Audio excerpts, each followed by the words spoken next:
Você já ouviu falar de meditação para criança?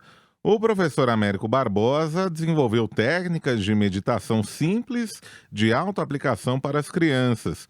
O método conta com acompanhamento dos pais, que tem o papel de reforçar a prática, sempre de maneira suave e não intrusiva.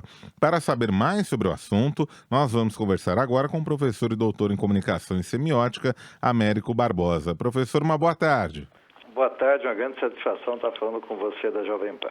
Professor, eu gostaria primeiro que o senhor explicasse como funciona esse método e qual a eficácia dele para as crianças. Então, a minha preocupação, depois de trabalhar tantos anos e continuar trabalhando com adultos, né, foi desenvolver uma metodologia onde a criança, por exemplo, não precisa se concentrar. Porque isso até para o adulto é difícil, você tem esse poder de concentração e acaba cansando no adulto, você imagina na criança, né? Então a minha preocupação foi, através de conhecimentos milenares, principalmente da Índia, da China, do Tibete, foi passar gestos, ou seja, você segura dedos e põe os dedos em determinadas partes do corpo e com isso você estimula um estado de meditação, um estado meditativo. É preciso também, Anderson, a gente traçar uma diferença entre meditação e relaxação. Em geral, as pessoas confundem relaxar com meditar. Relaxar é você se desligar. Meditar é você se ligar. Você ter um autocontrole daquela situação e você poder tomar decisões, fazer escolhas de uma maneira plena e mais correta. A criança, dos 8 aos 12 anos, principalmente nessa faixa, ela vive grandes conflitos interiores, né? São muitos medos, é o desenvolvimento da sua maturidade através dos hormônios, isso vai causando uma série de conflitos internos. Então, uma das coisas que a criança precisa adquirir é autoconfiança, autocontrole, autogestão. Ela precisa perceber que ela pode fazer as coisas, tá? Que ela pode conseguir resultados. Então, por exemplo, quando os pais que fazem curso de meditação comigo falam assim, meu filho está muito hiperativo, tá? Eu falo assim, peça para ele fazer tal coisa. Ele vai se sentir alegre, vai se sentir feliz, porque você não pode sobrecarregar uma criança, né? De novo, até os adultos hoje vivem um grande problema de DDA, né? Déficit de atenção. As crianças mais ainda, porque elas são expostas, Anderson, a múltiplas plataformas de comunicação, né?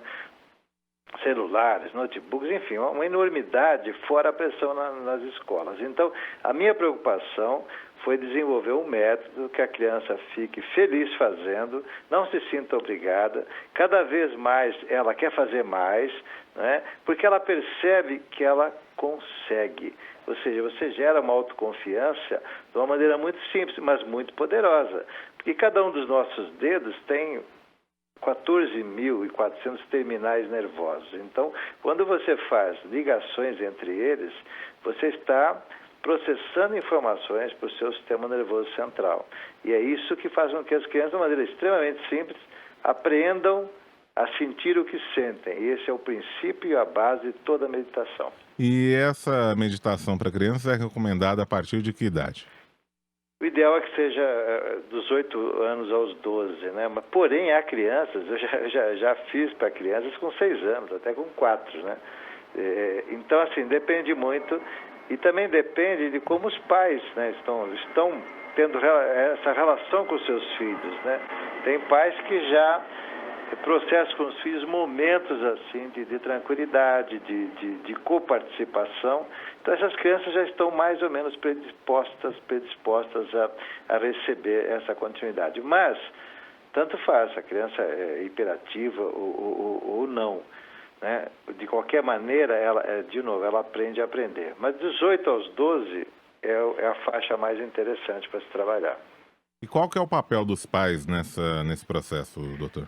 Primeiro, assim, compreender o processo, né? Por isso que eles ficam assistindo, eles não participam, mas estão lá, eles estão vendo o que está sendo passado para as crianças, né? E depois eles podem ajudar, né? Porque às vezes a criança esquece, assim, uma passagem, alguma coisa assim, como são coisas simples e sequenciais, eles ajudam muito, né? E também aprendem, viu? Sutilmente eles também vão fazer. Porque, olha, eu vou dizer uma coisa para você, Anderson. Uma criança que medita, com certeza, vai se tornar um adulto melhor. E um adulto que medita, ele vai tornar a sua criança interior também melhor. Porque você sabe que na Bíblia tem aquela famosa frase, né? Que Jesus falou, vinde a mim as criancinhas. Alguns tradutores do hebraico, eles dizem que na verdade não foi exatamente esta frase. A frase correta para muitos estudiosos foi, vinde a mim como criancinhas, como crianças. Ou seja, ele estava dizendo para todas as idades, né? Então nós, se você olhar, todas as terapias hoje que a gente acaba fazendo é porque a gente não convive bem com a nossa criança interior. Então, se a criança, como criança, já aprende a conviver com ela mesma, nós vamos ter assim uma evolução muito interessante. E quando os pais estão juntos, eles também apreendem parte do aprendizado que está sendo passado para as crianças, né? Então, eles também vão ter um prazer de ver o filho fazer, e é muito engraçado, porque muitos pais fazem junto, né? E as crianças adoram ver os pais também fazendo, porque elas se sentem o quê? Maiores, elas se sentem um pouco adultas, né? Capazes, né? De fazer a mesma coisa que seus pais fazem. Muito bom, nós conversamos aqui na Rádio Jovem Pan com o professor Américo Barbosa, professor e doutor em comunicação e semiótica. Professor, obrigado pela entrevista, uma boa tarde para o senhor. Muito obrigado.